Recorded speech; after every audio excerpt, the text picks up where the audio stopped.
জি।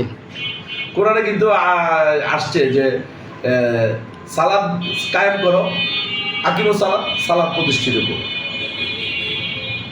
তাইলে এখানে সূরা তাহার 14 নম্বর আয়াতে আল্লাহ পাক কি বলল? আমি ছাড়া কোনো ইলাহ নাই, না। একমাত্র আমার ইবাদত করো এবং সালাত কায়েম করো আমার স্মরণে।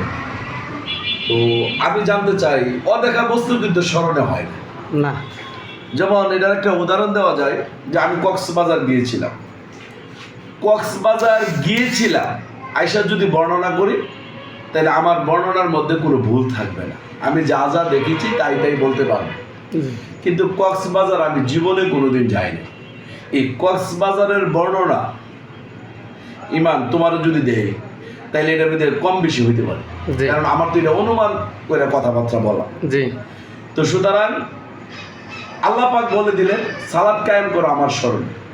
যদি মুসা নবীর সাথে আল্লাহর দর্শন না হয়, যে অনেকেই বলে মুসা নবী আল্লাহ দেখেন, তো মুসা নবীর সাথে যদি আল্লাহর দেখা না হয়, দর্শন না হয়, তো এখানে যে আয়াতে আসলো সালাত কায়েম করো আমার স্মরণে, তাহলে মুসা নবী কি অনুমান করে কি আল্লাহর স্মরণে সালাত কায়েম করেছিল? না। সূরা ইউনূসের 36 নম্বর আয়াত খুলে দেখো, অনুমান কল্পনা সাদৃশ্য সত্যের ব্যাপারে মোটেও গ্রহণযোগ্য নয়। জি। তাইলে অনুমান কল্পনা কইরা তুমি আল্লাহকে ডাকলে সেটা শিরক হয়ে যাবে। তো নিশ্চয়ই মুসা নবী সেদিন আল্লাহ দর্শন করেছিলেন। জি। আল্লাহ কি জানে না যে অদেখা বস্তু তো স্মরণে আসবে না? যেই বস্তু জীবনে কোনোদিন দেখে নাই, দর্শন করে নাই, ওই বস্তুর স্মরণে কোনোদিন সালাত হইতে পারে না।